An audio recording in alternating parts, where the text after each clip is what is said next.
सुस्वागतम बच्चों, आपका स्वागत है कक्षा 7वीं में और विषय है हिंदी सुलभ भारती। तो बच्चों, आज हम पढ़ेंगे पाठ क्रमांक 4 शब्द संपदा और इस पाठ के लेखक हैं डॉक्टर सूर्यनारायण रणसुभे। सूर्यनारायण रणसुभे जी का जन्म 7 अगस्त 1942 गुलबर्गा इस शहर में कर्नाटक राज्य में हुआ। रचनाएं हैं, लगभग 65 पुस्तकें उन्होंने लिखी है और अनुवाद का समाजशास्त्र तथा हिंदी कथा साहित्य और देश विभाजन उल्लेखनीय है। तो उन्होंने की हुई अनुवादित यानी एक भाषा से दूसरी भाषा में रूपांतरण करना, तो समाजशास्त्र, हिंदी कथा साहित्य और देश विभाजन, इन सारे लेखों को उन्होंने लिखा हुआ है और समाजशास्त्र को उन्होंने अनुवादित किया है। तो ये सारे लेख उनके उल्लेखनीय यानी प्रशंसनीय है। इनका परिचय है। डॉक्टर रणसुभे जी मराठी भाषी हिंदी लेखक, प्राध्यापक, अनुवादक, समीक्षक के रूप में जाने जाते हैं। रणसुभे जी मराठी भाषी है, लेकिन इनकी लेखन शैली जो है वो हिंदी में है, इसीलिए वो हिंदी लेखक के रूप में प्रसिद्ध है। वे प्राध्यापक भी है, प्रोफेसर है। अनुवादक यानी एक लेखन दूसरी भाषा में रूपांतरित करने वाले, उसको हम अनुवादक कहते हैं। और समीक्षक के रूप में जाने जाते हैं। समीक्षक यानी परीक्षण करने वाले, यानी किसी भी चीज़ में गुण यानी अच्छी बातें और दोष यानी बुरी बातें ढूंढना, तो वे समीक्षक का काम करते हैं। समीक्षक के रूप में वे ज़्यादा प्रसिद्ध है। प्रस्तुत निबंध के माध्यम से लेखक ने शब्दों की शक्ति को दिखाते हुए इनकी संपदा को बढ़ाने के लिए जागरूक किया है। तो इस पाठ में प्रस्तुत यानी दिया गया निबंध, इसके माध्यम से लेखक ने शब्दों की शक्ति को दिखाया है और इनकी संपदा यानी संपत्ति को बढ़ाने के लिए जागरूक किया है, हमें जागरूक किया है। तो बच्चों, आइए हम इस पाठ का पहला परिच्छेद देखते हैं। आदिम अवस्था से आधुनिक मनुष्य तक की विकास यात्रा का रहस्य किसमें है? क्या इसका तुम्हें पता है? तो लेखक हमसे यह प्रश्न पूछते हैं कि आदिम अवस्था से, आदिम यानी आदि मानव काल की अवस्था यानी परिस्थिति से आधुनिक मनुष्य, आधुनिक यानी नए युग का मनुष्य, तो यहाँ तक का जो सफ़र रहा, यहाँ तक की जो विकास यानी तरक्की, यात्रा यानी सफ़र, इसका रहस्य किसमें है? रहस्य यानी पहेली जो सुलझी गई नहीं है। तो ये जो पहेली है, इसका रहस्य किसमें है? क्या इसका तुम्हें पता है? तो क्या आपको इस बारे में पता है? तो अधिकांश लोग इसका उत्तर देते हैं कि अन्य प्राणियों की तुलना में मनुष्य का विकसित मस्तिष्क इस पूरी प्रगति व संस्कृति के मूल में है। तो अधिकांश यानी ज़्यादा से ज़्यादा लोग इसका उत्तर देते हैं कि अन्य यानी दूसरे प्राणियों की तुलना में, अगर उनसे हमारी मनुष्य की तुलना की जाए तो मनुष्य का विकसित मस्तिष्क, मनुष्य का विकसित यानी जिसका विकास हुआ है, ऐसा मस्तिष्क यानी दिमाग इस पूरी प्रगति व संस्कृति के मूल में है। सो यही कारण है कि हमारा विकास हुआ है, प्रगति यानी विकास, और संस्कृति यानी हमारी जो परंपराएं हैं उनके मूल में है। तो ये सारी जो चीज़ें विकसित हुई है, हमारी संस्कृति भी विकसित हुई है, उनका सारा मूल यानी असलियत यही है कि हमारा मस्तिष्क का विकास अच्छी तरह से दूसरे प्राणियों के तुलना में हुआ है। यह उत्तर अपूर्ण है।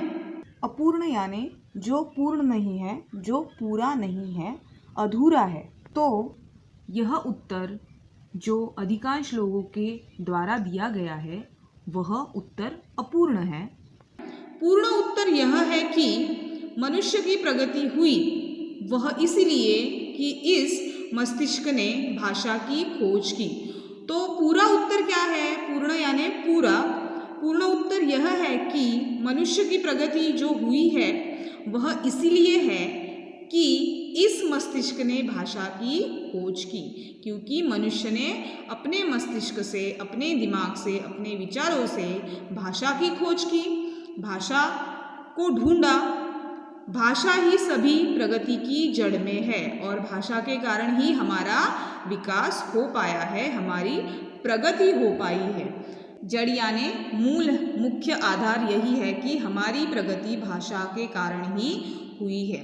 दुनिया की सभी ज्ञान शाखाओं का विकास हुआ, तो भाषा की वजह से ही क्या हुआ? दुनिया की सारी जो ज्ञान शाखाएं हैं, ज्ञान यानी नॉलेज और शाखाएं यानी अन्य घटक, अलग तरह के अभ्यास संबंधित घटक, इनका विकास हुआ, इनकी प्रगति हुई। और वो जो प्रगति हुई है वो केवल और केवल भाषा के कारण ही हुई है। भाषा का अर्थ है सार्थक शब्दों का व्यवस्थित क्रमबद्ध संयोजन। और भाषा का अर्थ क्या है कि सार्थक शब्दों, सार्थक यानी जिसका कोई अर्थ होता है, तो ऐसे शब्द जिनका अर्थ होता है और उन शब्दों का व्यवस्थित यानी सही तरीके से, क्रमबद्ध यानी उचित क्रम अनुसार, संयोजन यानी मिश्रण। तो भाषा का अर्थ है कि ऐसे शब्द जिनका कोई ना कोई अर्थ निकलता है उनका सही तरीके से, उचित क्रम अनुसार मिश्रण किया गया और हमारी भाषा इस प्रकार तैयार हुई है। तो आइए दूसरा परिचय देखते हैं। शब्दों का यह संसार बड़ा विचित्र है। शब्दों का ये जो संसार है, ये जो दुनिया है शब्दों की, वो बड़ी विचित्र है, बड़ी अनोखी है, अलग है। शब्दों की ताकत की ओर हमारा ध्यान कभी नहीं जाता। हम कभी भी शब्दों की ताकत की ओर ध्यान नहीं दे पाते हैं, ध्यान नहीं देते हैं। शब्द ही मनुष्य को ज्ञान से जोड़ते हैं और शब्द मात्र एक केवल ऐसा साधन है जो मनुष्य को ज्ञान से जोड़ता है, नॉलेज से जोड़ता है। शब्द ही मनुष्य को मनुष्य से जोड़ते हैं और शब्द ही मनुष्य को मनुष्य से तोड़ते हैं। तो शब्द एक ऐसा साधन है जो मनुष्य को मनुष्य से जोड़ता है और मनुष्य को मनुष्य से तोड़ता है। विज्ञान की दृष्टि से तो अक्षर ध्वनि के चिन्ह है, निर्जीव है। तो विज्ञान की दृष्टि से अगर हम देखें तो ये जो भाषा में जो अक्षर होते हैं वे ध्वनि के चिन्ह हैं। चिन्ह यानी निशान और ध्वनि यानी आवाज़। तो ये सारे विज्ञान की दृष्टि से, दृष्टि यानी आँखों से, अगर विज्ञान की आँखों से हम लोग देखें तो ये जो अक्षर है शब्दों के, या तो ये जो भाषा के अक्षर है वो ध्वनि के चिन्ह मात्र है, आवाज़ के निशान है।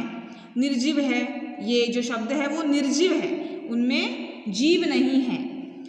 मनुष्य ही उन्हें अर्थ देता है और मनुष्य ही उन सारे अक्षरों को, उन सारे शब्दों को अर्थ देता है, जीवंत बनाता है। क्योंकि ये सारे निर्जीव है तो मनुष्य इन्हें जीवंत बनाने का काम करता है। जब शब्द जीवंत हो जाते हैं तो फिर उनमें मनुष्य के विविध स्वभाव, गुण आने लगते हैं। और जब ये शब्द जीवंत हो जाते हैं मनुष्य के द्वारा तो फिर उनमें मनुष्य के विविध स्वभाव, गुण आने लगते हैं। मनुष्य के स्वभाव के जितने विभिन्न नमूने हैं, मनुष्य जिस प्रकार हर एक का अलग अलग स्वभाव होता है, मनुष्य स्वभाव के जितने भी विभिन्न यानी अलग अलग प्रकार के नमूने हैं, प्रकार है, उतने ही शब्दों के स्वभाव के नमूने हैं। उसी प्रकार शब्दों के स्वभाव के नमूने भी हमें दिखाई देते हैं। जैसे कुछ लोग औरों को हंसाने का काम करते हैं, वैसे ही कुछ शब्द भी लोगों को हंसाते हैं। जिस तरह से ऐसे कई लोग हैं जो और लोगों को हंसाने का काम करते हैं, उसी तरह ये शब्द भी जो है वो लोगों को हंसाते हैं। यानी शब्द उस मनुष्य के माध्यम से निकलते हैं और लोगों को हंसाते हैं। जैसे कुछ मनुष्य औरों को हमेशा तकलीफ देते हैं, वैसे कुछ शब्दों के उच्चारण मात्र से सामने वाला व्यक्ति व्यथित हो जाता है। और जिस प्रकार ऐसे कई लोग हैं जो दूसरे लोगों को हमेशा तकलीफ देते हैं, हमेशा पीड़ा देते हैं, उसी तरह वे जो शब्द हैं वो भी उसके उच्चारण यानी बोलने से मात्र सामने वाला व्यक्ति व्यथित यानी पीड़ित हो जाता है, उसे बुरा लगता है। तो बच्चों, अब हम देखेंगे तीसरा परिच्छेद। कई बार तो ऐसे शब्दों को सुनकर वह रोने भी लगता है। तो कोई इंसान जो मन से बहुत ही सीधा हो, सादा हो, अगर उसे कभी भी कोई व्यथित या पीड़ित शब्द सुनाई दे तो वो इंसान रोने भी लगता है। कुछ लोग बड़े प्रिय होते हैं, कुछ लोग बड़े प्यारे होते हैं, वैसे ही कुछ शब्द भी बहुत प्रिय होते हैं। उसी तरह से कुछ शब्द भी जो है वो बहुत प्रिय यानी प्यारे होते हैं। उन्हें बार बार सुनने की, गुनगुनाने की इच्छा होती है। गुनगुनाना यानी धीरे आवाज़ में बोलना या तो गाना। तो ये सारे शब्द जो प्रिय होते हैं, प्यारे होते हैं, उन्हें बार बार सुनने की और गुनगुनाने की इच्छा होती है। एक और कुछ शब्द धोखा देने वाले होते हैं। धोखा यानी झूठ। तो कई ऐसे शब्द भी हैं जो हमें धोखा देते हैं, जो हमसे झूठ बोलते हैं। कुछ निरर्थक होते हैं। निरर्थक यानी जिनका कोई अर्थ नहीं होता है।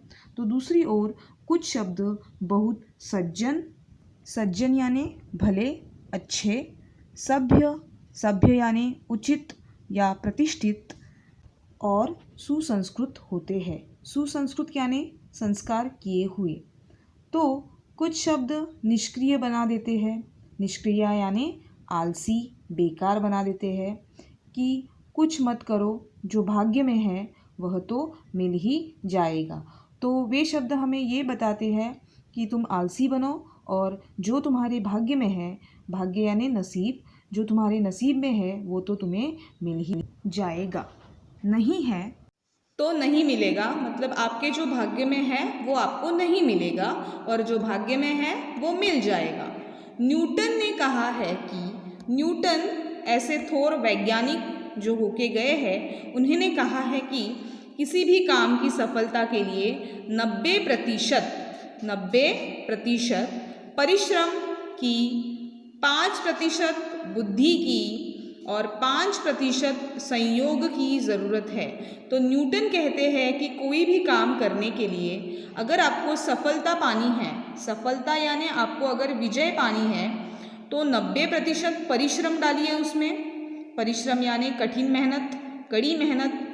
5% अपनी बुद्धि का इस्तेमाल कीजिए और 5% संयोग यानी अवसर, मौका, इन सारे चीज़ों की आवश्यकता यानी ज़रूरत होती है। परंतु याद रखें, किसी भी काम को पूर्णत्व देने के लिए 90% कठोर परिश्रम की ज़रूरत होती है। लेकिन सबसे महत्वपूर्ण बात तो ये है जो हमें हमेशा याद रखनी है कि कौन सा भी काम करना हो या तो किसी भी काम को पूर्णत्व यानी पूरा करने के लिए 90% कठोर परिश्रम की ज़रूरत होती है।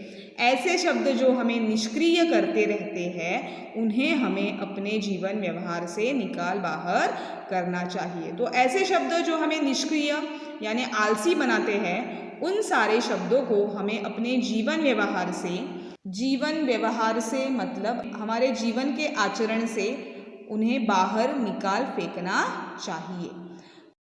तो उम्मीद है बच्चों आपको इस पाठ का पहला भाग समझ में आया होगा। उर्वरित भाग हम देखेंगे अगली वीडियो में। धन्यवाद।